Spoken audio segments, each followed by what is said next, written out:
Good evening, everybody, and welcome to another edition of Crunch Time Nightly here on ASTV Productions. I'm your host, Joe Hamilton, along with Scott Tobin. Scott, how you doing today, man? It's getting gorgeous, more gorgeous as the days go on this week. It's supposed to get to like 60 by Thursday.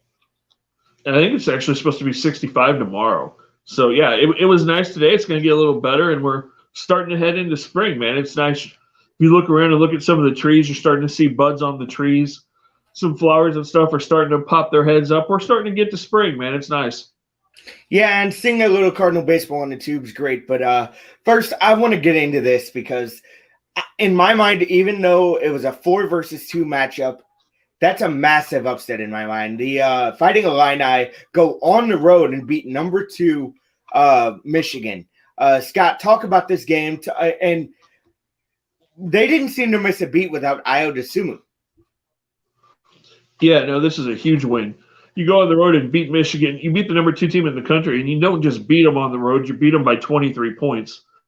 That's huge for Illinois. You know, a lot of people on Twitter and stuff are starting to compare the Michigan basketball team to what their football teams look like the last couple of years in big games where they just get destroyed.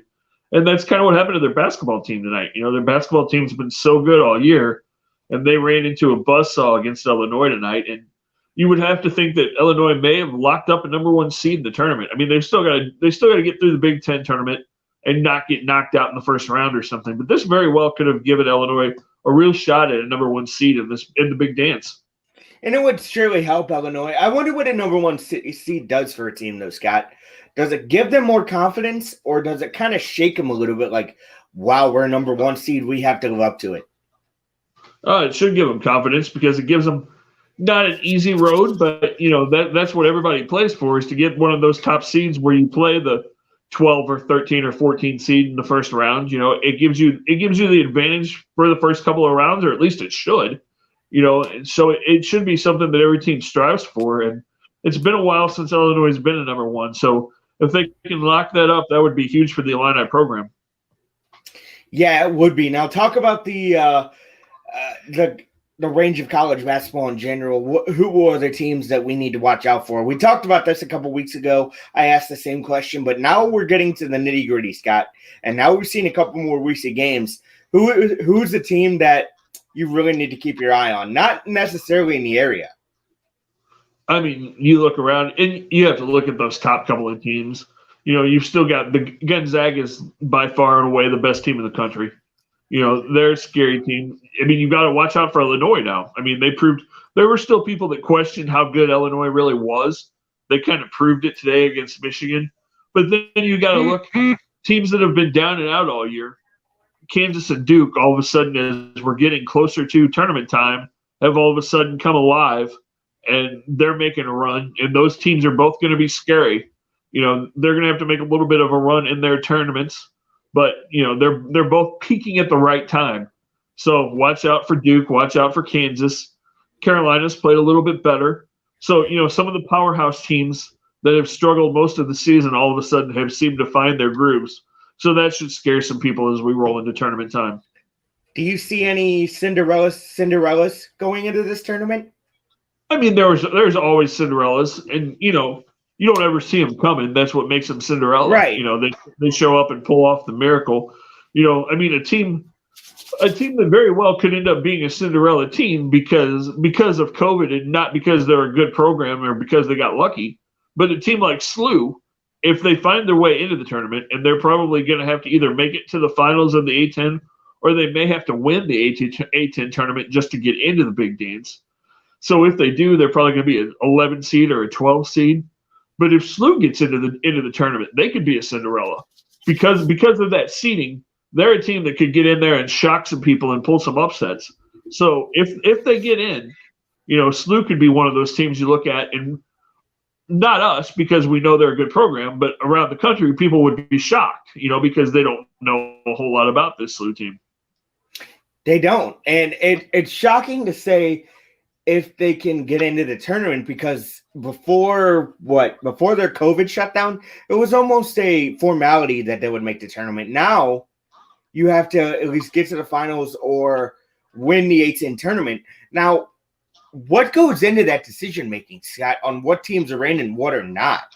Is it always getting far into your conference conference tournament? I mean, how is that decided per se? Well, I mean, the top teams, the top 20, that's what the RPI rankings are. They look at your strength of schedule. They look at the teams that you've beaten through the year.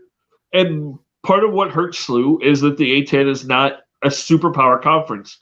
You've got a couple of teams in VCU and Richmond and a couple of those teams that are ranked, considered high ranked teams, but there's not a lot of power teams in the A10.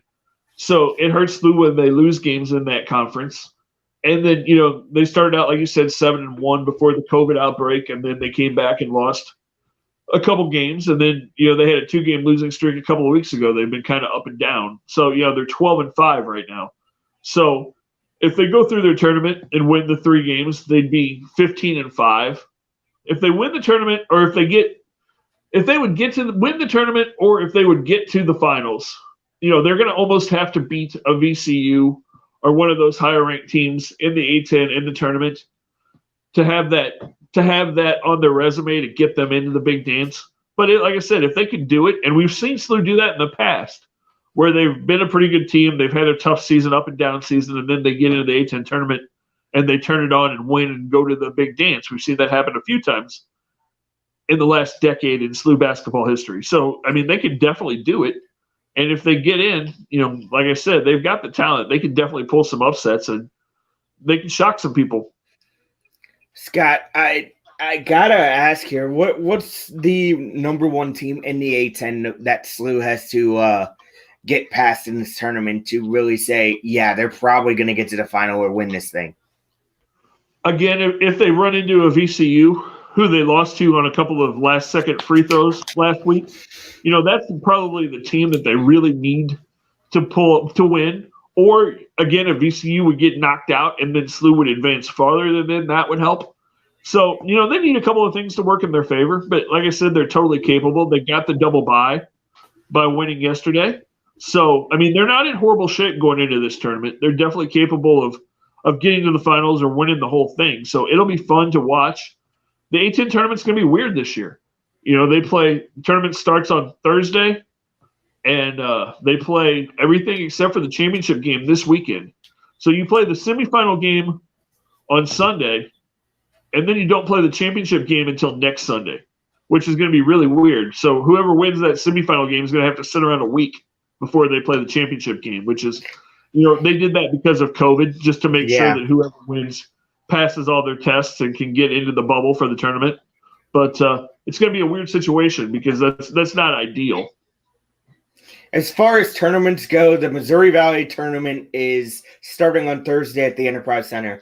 And without Wichita State, this is a wide open tournament. What are some of the teams that intrigue you, Scott, in this tournament? Like you said, that conference is wide open this year. Anybody can get in and win it. This is one of those years where you got to kind of look at Missouri State. It wouldn't shock me if they made a run. Northern Illinois is always really good, so you got to watch out for them. Indiana State can be tough, so any of those teams can pull it off. But it's pretty much wide open, so it'll be interesting to see who does that and who stamps their ticket to the big dance at the end of the weekend. The way I see it, Scott, before we transition here, Wichita State getting out of the conference was probably the best thing for every other team, because Wichita State was that program that they're like a measuring stick, right? You have to rate yourself against the best. The last few years they have been, that conference has been, different teams have made big runs. I mean, for a long time, Carbondale, the Salukis, were the powerhouse in that conference. Northern Iowa's had some runs. Missouri State's had some years where they have been the dominant team that's come out of that conference. So, like I said, any of those teams could surprise you and show up. So it'll be a fun tournament to watch. And then, we get through this tournament this week. We get through the A10, and then you've got the Big Ten and the SEC tournaments next week. So it's a fun couple of weeks in college basketball before you get to the big dance and March Madness really gets underway. Yeah, I cannot wait. I'll be glued to basketball, that's for sure. And I'm not usually. It's just when it gets to this time of year, man, it's such fun basketball to watch. See so many buzzer beaters, everything else. So going on, Major League Baseball, the St. Louis Cardinals have played their second game of spring training, and both of these games have been ties, Scott. And I don't care. I know doesn't matter if you win or lose these games, but seems a little underwhelming, at least early. The Cardinals really have not been a spring training team, at least the last few years. Usually what you see from the Cardinals is the last couple of weeks, they really turn it on. If you go back and look at the Cardinals, probably the last decade, that's kind of how it works. The first half of spring training, they're 500-ish, and then the last couple of weeks, they turn it on and end up with a decent spring training record. And that's kind of what I expect this year. I mean, right now you're just trying to get your work in. They only played 7 innings today, and you look at that Cardinal lineup today. Yeah, Arenado, Goldschmidt, Bader were in there. Yachty was in there for 2 innings, but, half of the team didn't play. You had a bunch of bench guys in there. So, guys are just trying to get their work right now. We did see Nolan Arenado get his first hit as a Cardinal today, officially, in spring training. So that was nice to see. Harrison Bader's looked really good so far. He's been on base 3 times in these 2 games. So that's a positive, definitely. And the pitching's been exactly what we thought it was going to be. Adam Wainwright went out there today, and it was 2 innings, but he was absolutely dominant. Adam Wainwright, no hits, no walks. I think he only threw like 17 pitches in 2 innings. The Adam Wainwright you expect. And then everybody else was good following him up. Ponce was good. Matthew Liberatore looked good.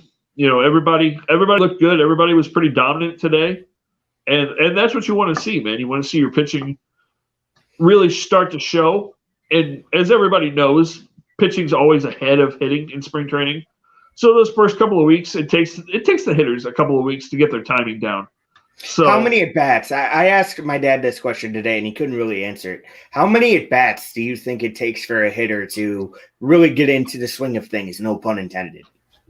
I mean, I think it depends on the guy. But, probably, like I said, probably a couple of weeks, 25, 30 at-bats before you really start to feel comfortable. And, spring training, that is a couple of weeks because they're only getting maybe 2 or 3 at-bats a game. So, yeah, you get about halfway through spring training, and guys usually start to find their stride those last couple of weeks. Yeah, that is something that you like to see. You like to see improvement.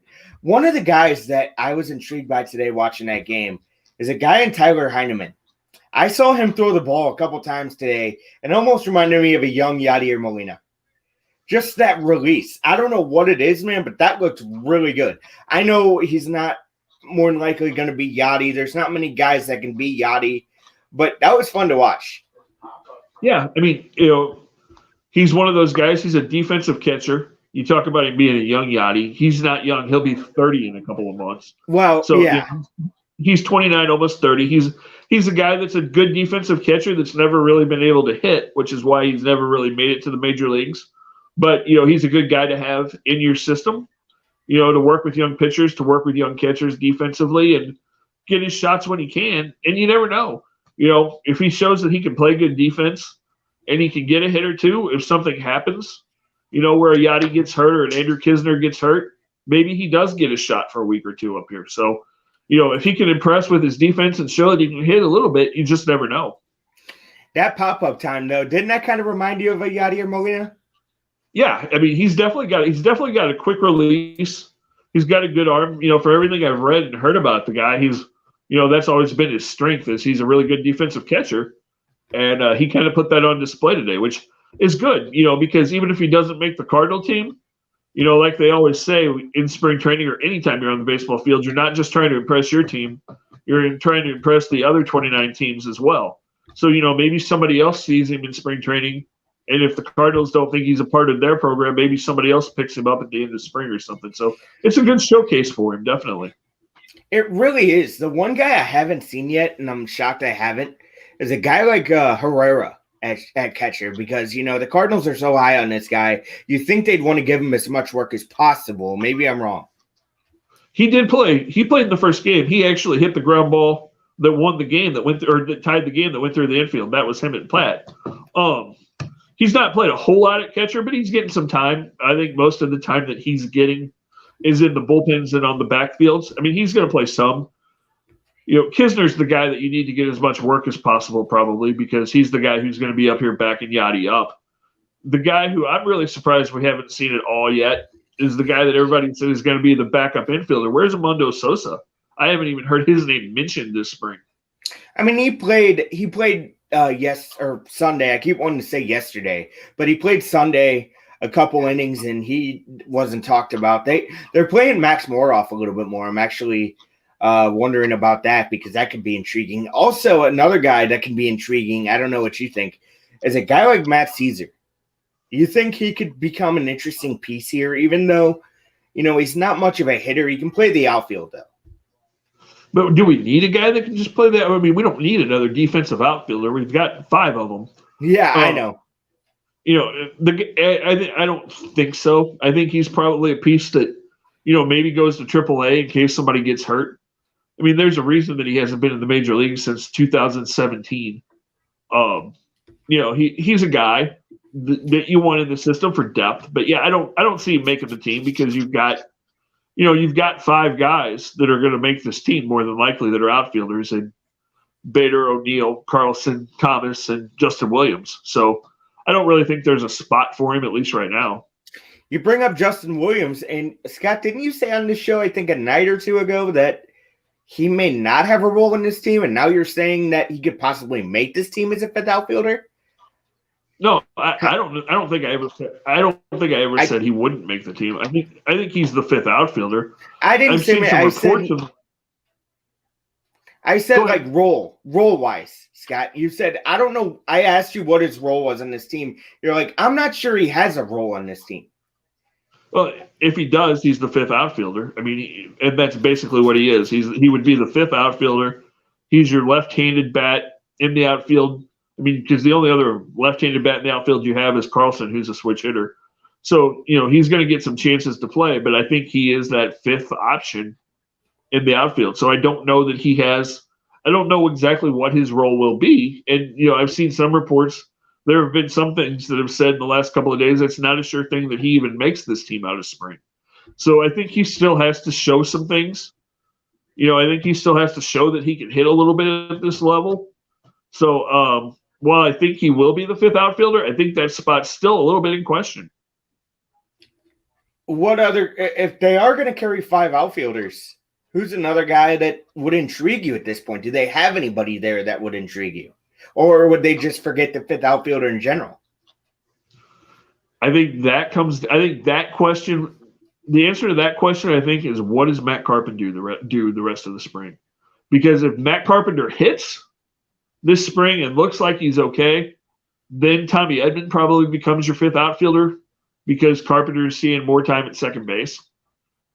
So I think, I think Edman would still see time at second base, but I think if Carpenter becomes that starting second baseman or gets more time, then maybe you don't carry a 5th outfielder. Maybe Edman fills that spot and you go with a different position. And Tommy Edman kind of rolls into that 5th outfielder, jump around the infield type situation. Yeah, I don't know what they're doing with Nolan Gorman at this point, because Nolan Gorman I know it's been 2 games, but every game he's been going in there as a defensive replacement at third base. If they're saying he's getting work in at second base, why don't they play him at second, see what he can do? I mean, there's nothing like game experience out there, right? They're doing the second base work before games and on the backfields right now. I'm not sure that they're ready to put him in a game at second base yet. I think they're still working because you got to realize, I mean, he's just made that transition. It's been less than a month since he decided that he was going to try to play second base. So I think they're working him more in the backfields and before games and that kind of stuff at second base right now. And, when they're actually putting him in games, they're letting him still play his natural position, which makes some sense because you don't want to put him in a position that he's not used to and have him struggle in a game right away and then have him start doubting himself. So I think that totally makes sense if they work on second base, on backfields, and away from game time. And a really interesting stat, I saw this, MLB put this out today. Nolan Gorman's made contact 9 times so far in spring training. the average ball off bat speed is 98.7 miles per hour. So he's absolutely crushing the ball when he's hitting it. Speaking of high velocity, 20 months removed from Tommy John surgery, you have Jordan Hicks hitting 102. I don't know how much control is there, but that's still, you're hitting 102. From everything I've heard, he looks really good. It sounds like he's probably going to pitch in a game here in the next couple of days. But yeah, everything that everybody has to say is that he looks really good, that his control's there. So that's exciting. I mean, when you look at how dangerous the back end of that Cardinal bullpen can potentially be, when you have, think about that for a second. You get to the 7th, 8th, and 9th inning, and you could bring in a lefty in Genesis Cabrera that can hit 100 miles an hour. You can bring in Ryan Helsley, who could hit almost 100 miles an hour. You can bring Giovanni Gallegos in, who's 96, 97. You have Alex Reyes, who can hit 100. And then you bring in Hicks on top of that, that's hitting 102, 103. Who's going to beat that? Talk about being able to shorten a game and turn a game into a 5 or 6 inning game. The Cardinals are going to have the potential to do that every night. Yeah, that could be, again, this team's going to be fun to watch. It's early. A lot of people are,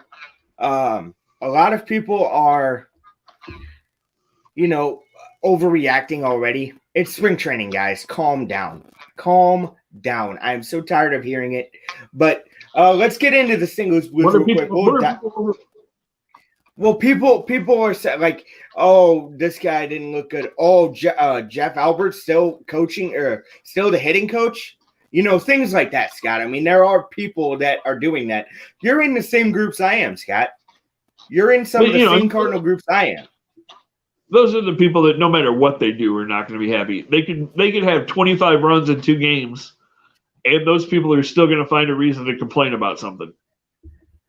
Yeah, they're always going to find a way to complain, and you never once you just need to look the other way at that kind of stuff, because things are going to work out for better or for worse, but I think it's going to be a lot better for this team. We'll dive back into baseball here in a little bit. The St. Louis Blues played a game last night, and playing the Anaheim Ducks, that was a wild game. Is this road trip going to be full of wild games? You had a guy in Billy Husso starting last night, made some good saves, was under a little adversity. He was up 4-1 in the third period. The Ducks almost came back and tied that game. What did you see in that game last night, Scott, after we got off air?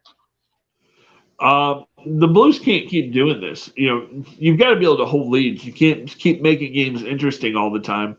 You got a 4-1 lead. You need to slam the door and not let the other team make that game close in the third period.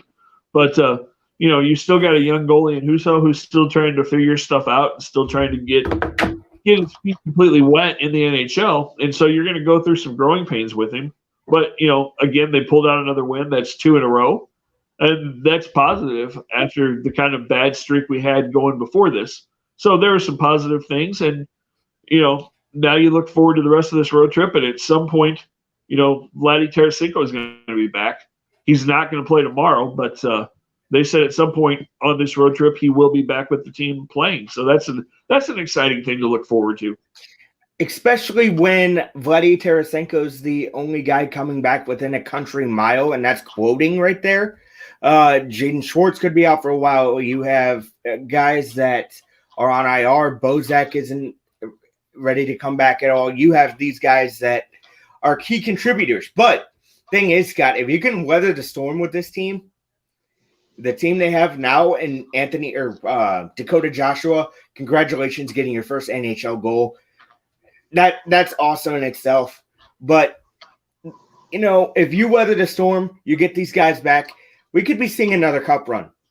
And I'm not being biased here because this is a St. Louis show. This roster, when fully healthy, is stacked, Scott. Yeah, it is. It is.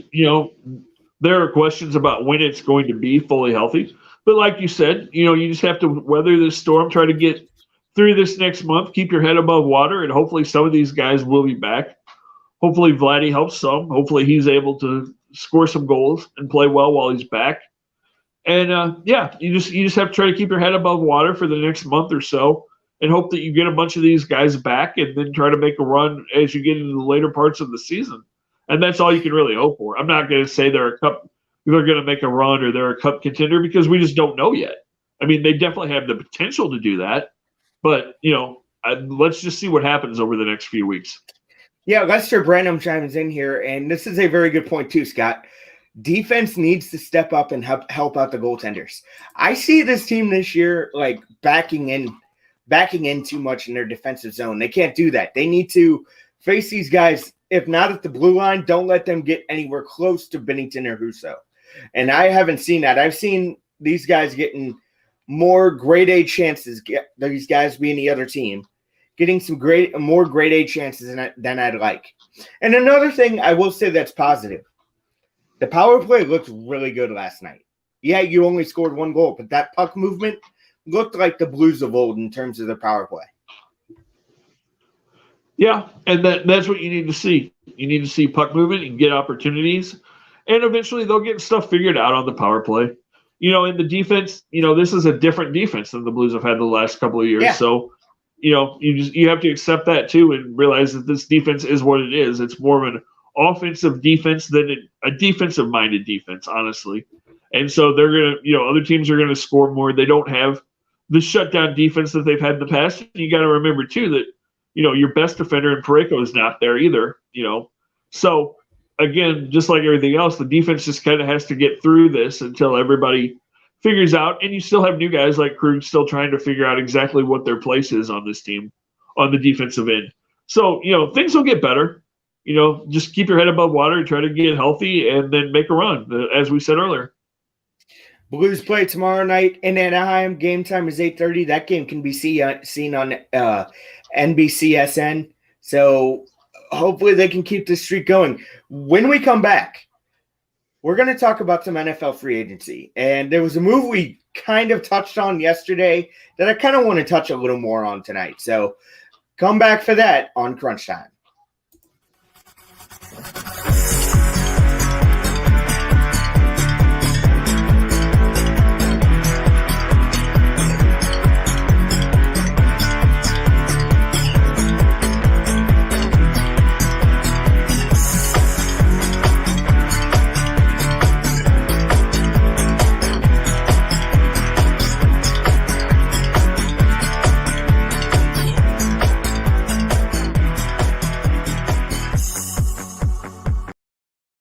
Welcome back to Crunch Time here on ASTV Productions. Can't talk today for some reason. Scott and Joe with you. J.J. Watt finally signed. We talked about this a little yesterday, but we didn't get into it really. So I kind of want to go deep into it today. J.J. Watt signs with the Arizona Cardinals, 2 years, $31 million, with 23 of that guaranteed. Scott, I want your instant reaction to that signing. Were you shocked on where he went? And what was the team that you thought would snag him? I was surprised. I really wasn't thinking Arizona. A lot of the scuttlebutt yesterday, a lot of people thought he was going to Buffalo. So I was a little surprised because I thought maybe he was going to be a Bill.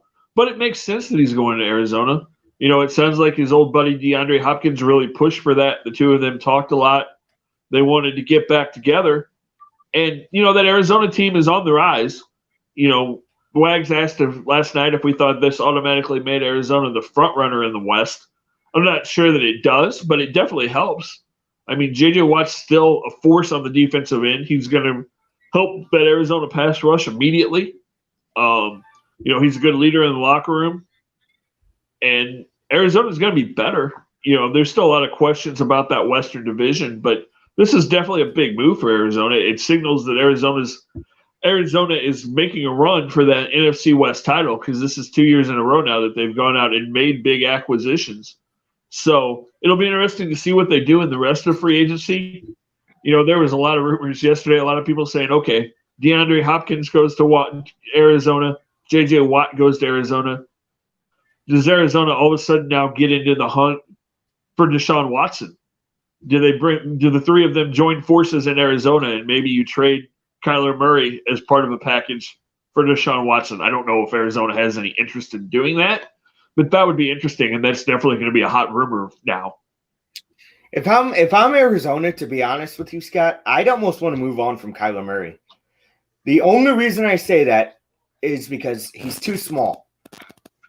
I mean, yes, we've seen what small quarterbacks have done in this league. I mean, look at Russell Wilson.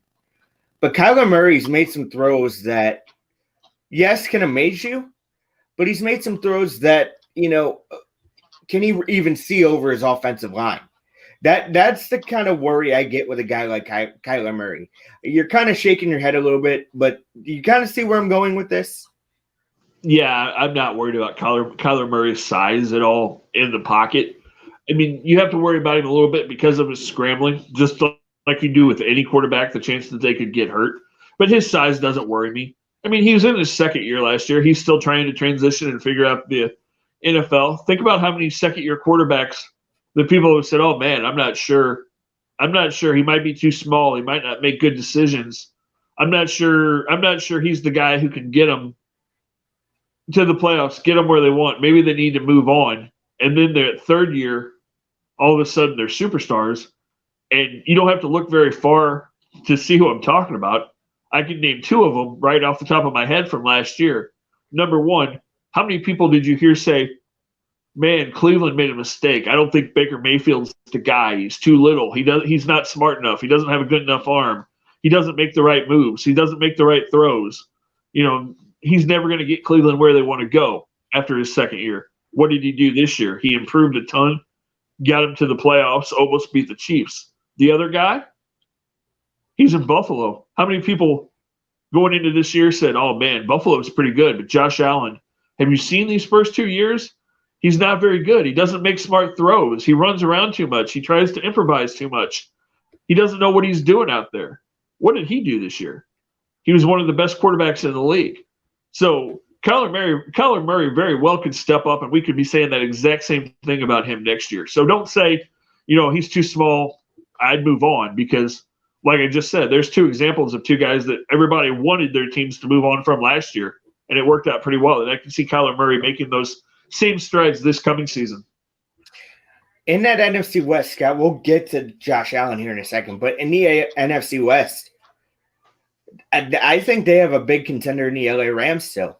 Even though what I said what I said last year before the season, they're still a good team. They have a quarterback now that I think can lead that team. I never believed in Jared Goff. I believed in Matthew Stafford when he was drafted. Problem is, they never were able to put a good team around him in Detroit. So if he has somewhat of a team around him, Scott, like he has a couple good receivers there in LA, it could be fun.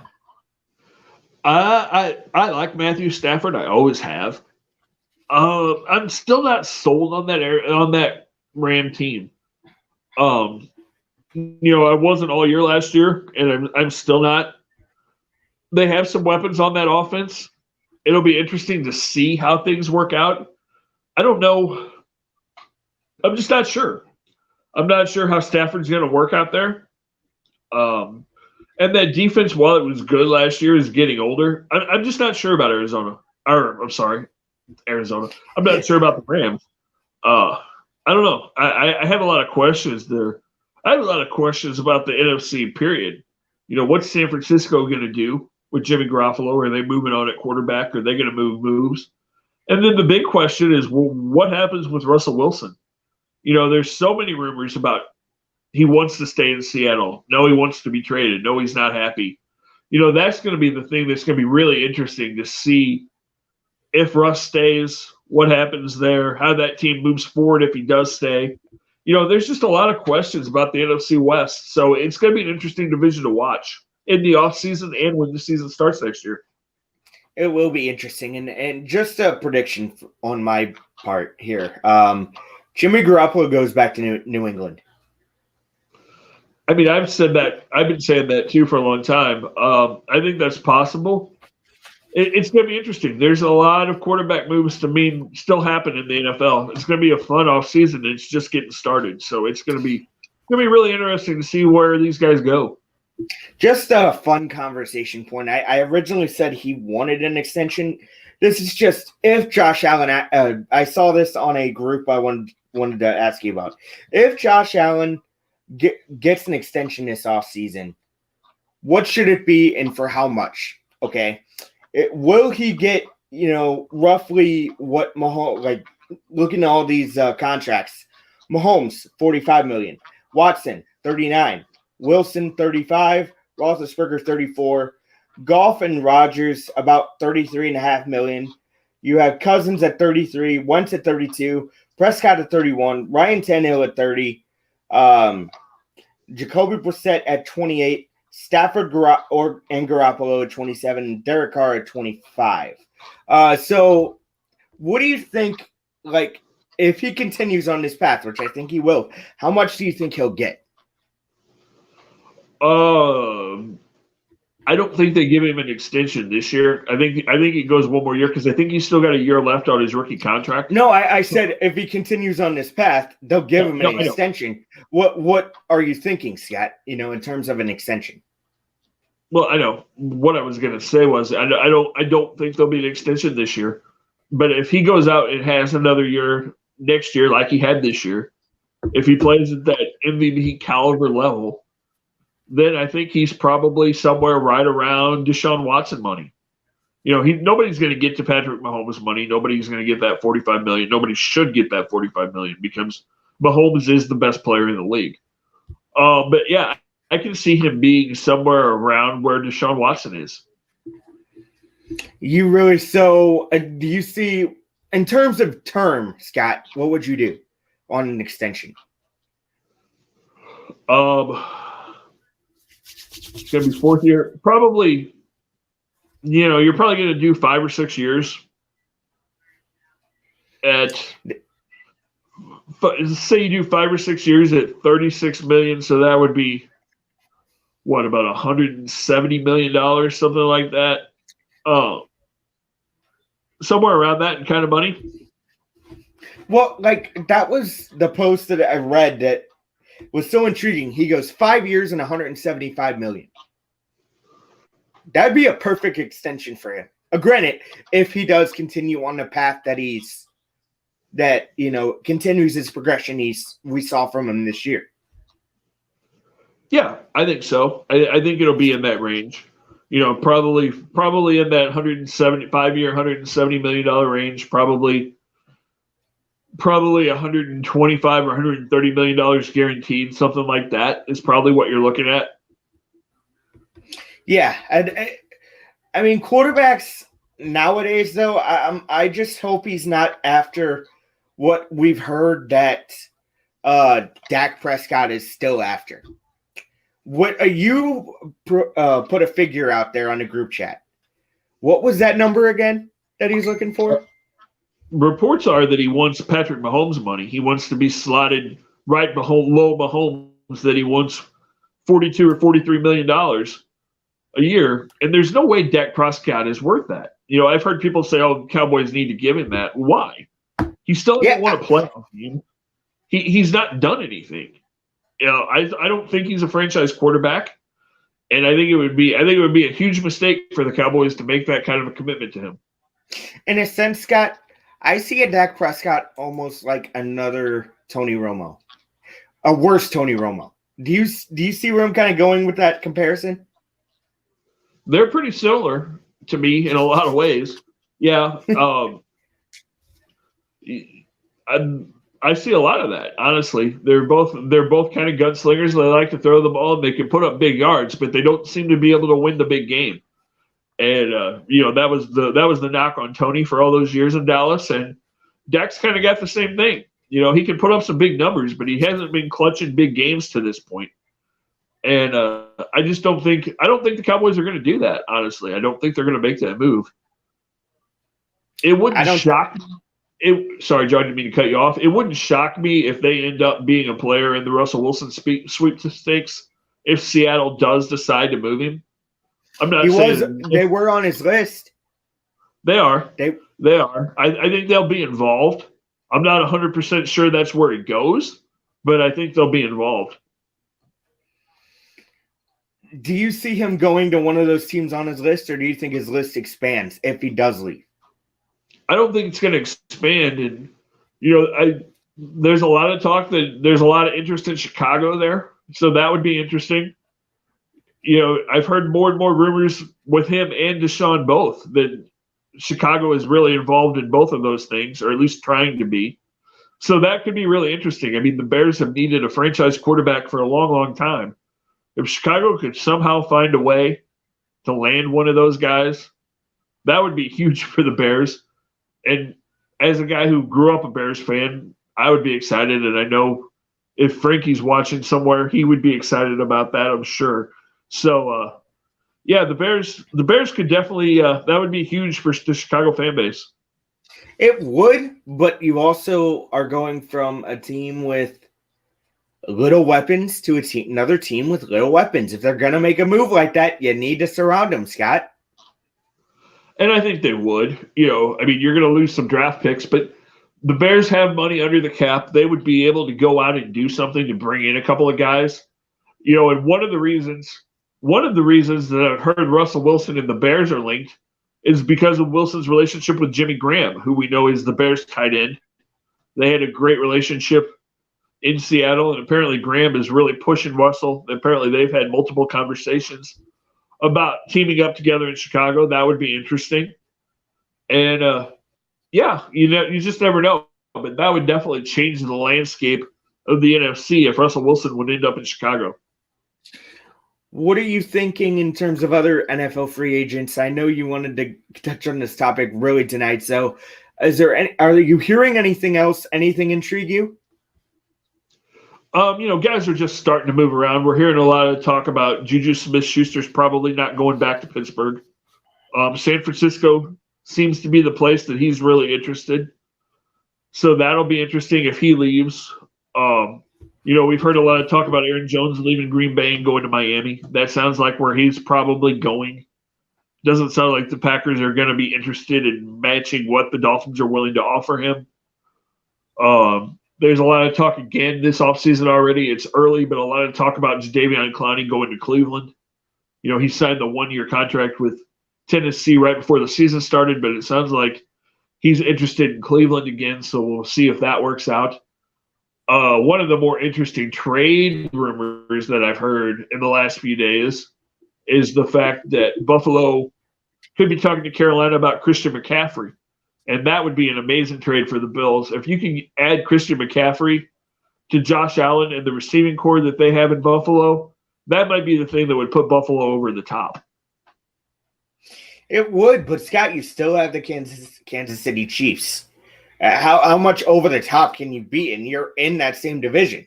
So I don't know, man. But if you add McCaffrey to that gives you another weapon. And, Kansas City, I think if you look at what Tampa did, Tampa showed that Kansas City can be stopped. So it's going to be interesting to see what Kansas City's offense looks like because teams in the NFL it's a copycat league. So every defensive coordinator in the league is watching video over and over and over again of what Tampa did.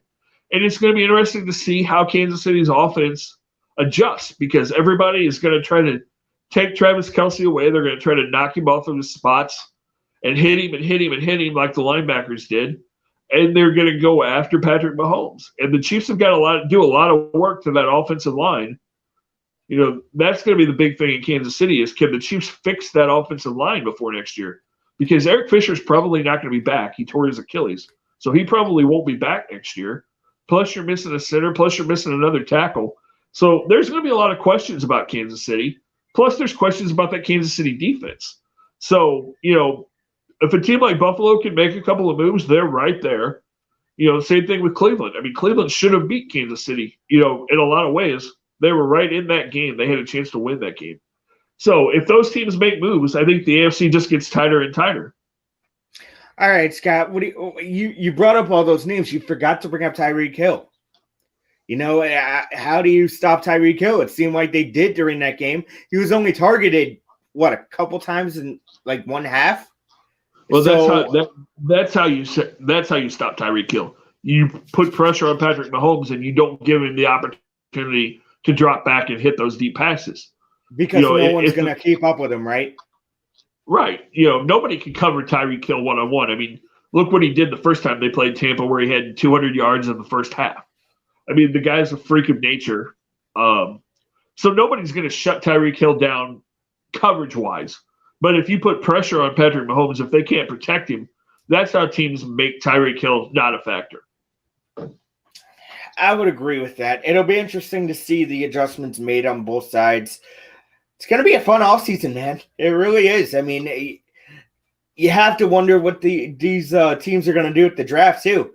We're in March. We're, a month away from the draft? Draft's the last weekend in April. So, yeah, that's going to be a fun weekend, that's for sure. We'll see if teams trade up. Some teams do, some teams don't. We will see from there. But when we come back, we'll talk some more Major League Baseball free agency beat. Yes, there are still pitchers, hitters on the market. We'll talk about that as we head closer to the finish line here on Crunch Time.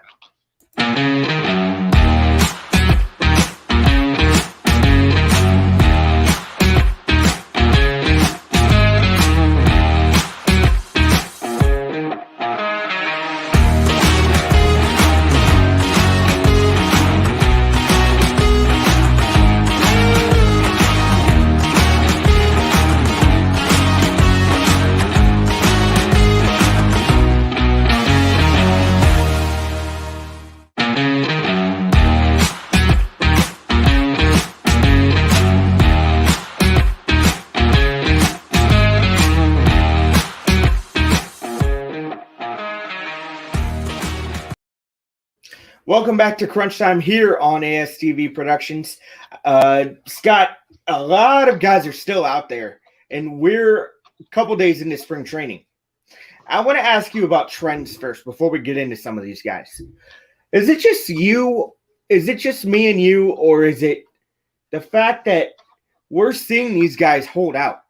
We're seeing more and more guys hold out, and this has been a trend, I believe, since 2016-17, where you don't see some guys sign until spring training. Is that just me or what? No, it's the way baseball is going. We talked about it. The offseason in baseball has changed. When it used to be December and January when everybody was signing, now it's become January and February and leaked into March. And, it's because of the economics of baseball have changed a little bit. And, yeah, we've seen this happen for, about 4 years now that this is happening. And there aren't as many guys this year that are still out there. I mean, there's still a few. There's a couple of big names that are still out there. But, yeah, this has kind of become the trend. It's, how we talked about, January is the new December and February is the new January. And I guess March is the new February, right? So there's still a few guys out there, and we'll get into that in a second. But, I don't know. It'll be interesting to see once they have the new collective bargaining agreement next year, if that changes this, if things speed up and go back to the old way of the way all the off seasons worked, or if this is something that's going to continue as we move into the next few years. Yeah, I hope not, man, because it's kind of getting annoying. And one of those guys is a guy that the Cardinals really should have on their radar now that we know the Miles Mikolas news of being pushed back, at least his first start. Jake Odorizzi, and there's rumors out there that he's looking for a 3-year deal. The Cardinals, I don't think are going to do that. Now, what do you think? Do the Cardinals cave in at some point, or does some other team swoop him up? What are you hearing? I think Jake's going to have to come down off of that 3 years. Nobody's offered him that to this point. I don't know why anybody is going to now. I mean, I guess you can hope that somebody has a major injury and they come in, but you would think, if I'm Jake Odorizzi and I'm a kid who grew up in the St. Louis area, we know that one of his biggest heroes growing up was Adam Wainwright and another one was Yadi Molina. He grew up going to Cardinals games. You would think that he would take a 1-year deal, or maybe the Cardinals would go 2. But you would think he would take a deal to come home. I would much rather come to St. Louis on a 1-year deal and try to win a World Series than, maybe Seattle or somebody throws you a 3-year deal in a couple of weeks because they need a starting pitcher. Where would you rather go? A place for 3 years and some money, or a place where you could pitch for a year, you're at home, and you have a chance to win a World Series? Scott, I make this argument all the time, though, and I make the argument there's no loyalty in sports anymore. Yes, he was never loyal to the Cardinals. I get that. But there's a big-time saying out there, Scott. Remember where you came from, okay? You grew up in the St. Louis area. You have idols that were Yachty and Wainwright. Why not come home, play with a team that two of the guys you idolize are on that team? To me, that's a no-brainer. It is, and it's easy for us to say that. Here's what I will say in Jake's defense. Jake's never had a multi-year deal. He's pitched on one-year deals. He had arbitration. He had arbitration in Tampa. That's how he got paid his contracts in Tampa. Then when he got to his last year of arbitration, that was too rich for him, so they traded him to Minnesota. He won his arbitration case there. And then the next year, he took the qualifying offer, and stayed in Minnesota and took that $17 million qualifying offer. So he's never had the opportunity to get that 2 or 3 year deal for decent money to really set himself up for his family. So he's kind of pitched year to year and tried to prove himself. And so he's kind of trying to make a stand. I understand it. He's trying to set himself up. He's going to be 31 years old. He's trying to get 2 or 3 years of guaranteed money and guaranteed certainty, which, I can't blame him for that. But at this point, if I'm Jake Odorizzi, like I said, you're getting to that point of spring training where you need to get into a camp so that you're ready for opening day. So, hopefully, let's hope that the Cardinals and Jake can figure out a deal and he comes here, because I really think he could be a huge piece to this team. I think he could really put them over the top. But I don't hold him against him for trying to get the most money, because, again, he's trying to set himself up, and he's never had that long-term deal. What are some other things you're hearing, Scott, around baseball? It's kind of quiet. Jackie Bradley Jr. is another guy.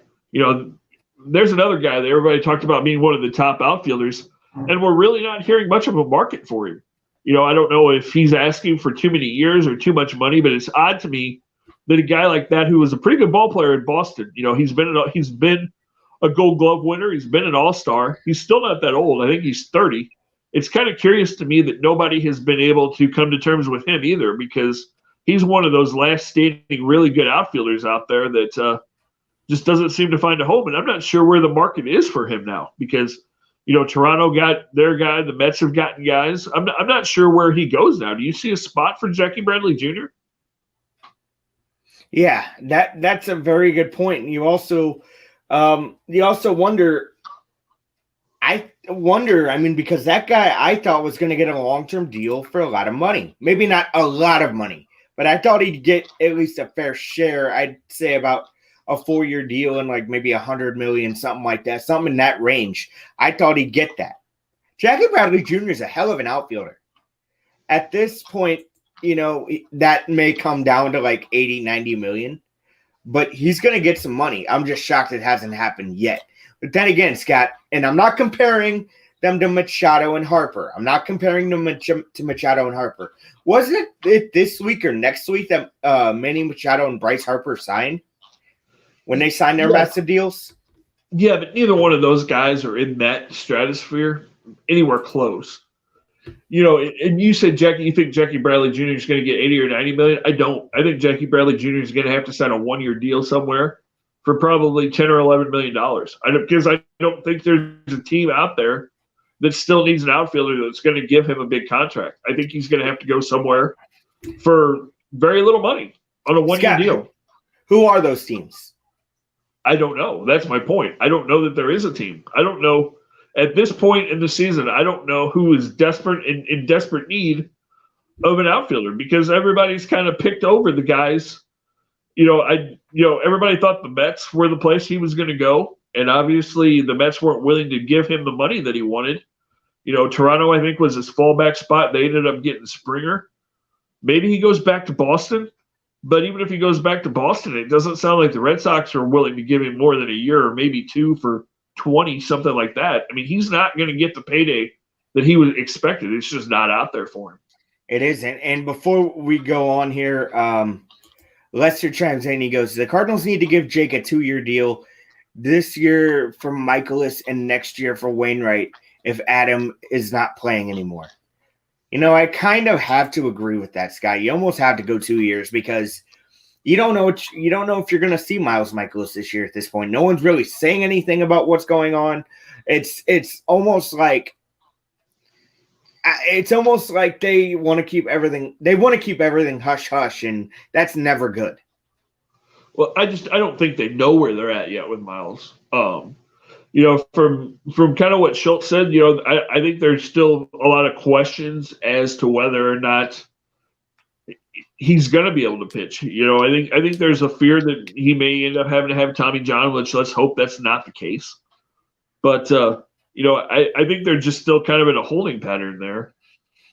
I wouldn't have a problem giving Jake 2 years because you look at that rotation next year. Wainwright's probably not going to be back. KK is not going to be back. Carlos probably isn't going to be back. So, there's 3 guys that are gone. Dakota Hudson should be back next year, but he'll be coming off Tommy John. So there'll be a little bit of a question there. And then, the rest of your rotation, Alex Reyes probably next year is ready for a rotation spot, but we'll have to see. And then, you have Liberatore and Thompson and Oviedo coming. So, 2 years with Jake wouldn't be a bad idea because it would give you some security next year in case one of those young guys isn't quite ready yet still next year because they're still all 3 really young. So I would be okay with 2 years. I would not go 3 just because it's hard to give a pitcher more than a couple of years in baseball anymore because you just don't know about injuries. And Jake's going to be 31 this year, so I don't think I could go more than 2 years. But if the Cardinals could make that work, that would be great because I think that would be good depth. And, I'm still not 100% sure what KK is going to be this year. I don't know how anybody can be because we only saw him for, 30 innings last year? Yeah, we only saw him for 30. I get it. But, Scott, when he was pitching, man, he looked good. I mean, they had him in the wrong spot in my mind to start the season as a closer. That really didn't make sense to me because he was a starter in Korea. Why don't you have him do what he did in Korea and started? If you remember, Soon-Won-Oh, and granted, he only was good 1 year, but he had closing experience in Korea, and they put him in that spot, and he was good. They didn't put KK in the right spot in my mind. Maybe, Scott, this will be a year. If I'm wrong, I'm wrong. But when he was put in the starting rotation, he didn't pitch bad. I don't know what you saw in him that didn't give you confidence, but he didn't look terrible. But go back and look at his metrics. His strikeout per 9 inning rate was one of the lowest of any starting pitcher in baseball. His hard hit rate was one of the highest in baseball. He got lucky, and we only saw him for 30 innings. How many times have we talked about that? That's not enough innings to make you feel confident in anything. Maybe I'm wrong. Maybe he goes out there and looks good. I just didn't see it last year. I don't see it in his stuff. Was it the stuff? Like what? Like there's nothing about his stuff that impresses me from what I saw last year. Yeah. Well, we'll have to see what happens there, Scott. Before we get out of here, there's a little conversation I want to have. Would you rather have Paul DeJong at short or Xander Bogaerts at short? Paul DeJong. Why? Because Paul DeJong's a little bit younger and he's cheaper, and I think he puts up the same offensive production that Xander Bogaerts does. And Xander Bogaerts has a 289 career average to this point in his career. I still like DeJong's power and his RBIs, and his defense is as good as Bogaerts. So I'm not arguing against DeJong because I do like DeJong too. I may talk him down a lot, but I see a little bit more potential there. But still, when you have a guy hitting 289, I think he had 118 home runs. If I'm right, I think I am. 118 home runs, 289 for his career. That's not a bad career average, Scott. So, and I think he gives you more than DeJong does. Here's another thing I'll give you. I'm not going to take away anything from Xander Bogaerts. The other thing you have to look at, Joe, where does Xander Bogaerts play? Sure. No, what ballpark does he play in? Fenway. Okay. Is Fenway a hitter's park? Yes. Yeah, No. Yeah, no, it is. It's 315 to the Green Monster and 309 down the right field line. Fenway's a hitter's ballpark. So take Xander Bogaerts out of Fenway Park and put him in Busch Stadium, and I'm not sure he gives you better numbers than Paul DeJong does. So on the flip side of that, you're saying if Paul DeJong played in Yankee Stadium, he'd hit 320. I do. I think if Paul DeJong hit in Yankee Stadium, I think he would give you the same kind of numbers that Luke Voigt did when he went from St. Louis to Yankee Stadium. I've said this more than once. If you flip, I've said this multiple times. Trevor Story and Paul DeJong, if you flip ballparks, I think they're the same player. I think if Paul DeJong goes to Colorado, his average goes up and he hits 35 home runs. You know, he's hit 30 at Busch. I think he hits 35 or 40 in Colorado and probably hits 30 or 40 points higher batting average wise. I think if you bring Trevor Story to St. Louis, he hits about 30 home runs and his average comes down 20 or 30 points. I think they're pretty much the exact same player, but they play in different ballparks. I don't know, Scott. My dad, when I talk to him, he's a guy he wants a guy like Xander Bogaerts. Can you make an argument for wanting a guy like that? Not when I have Paul DeJong. Not when I have Paul DeJong, and when I have Paul DeJong at a guaranteed price that's way cheaper than Xander Bogaerts is going to be. No, I don't make that move. Okay. I'd like to hear Wags' thoughts on that, but I mean, agree to disagree, I guess, but we'll end it on that. This has been a great show. Thank you guys for watching at home. For Scott Tobin, I'm Joe Hamilton. We will see you guys tomorrow here on ASTV.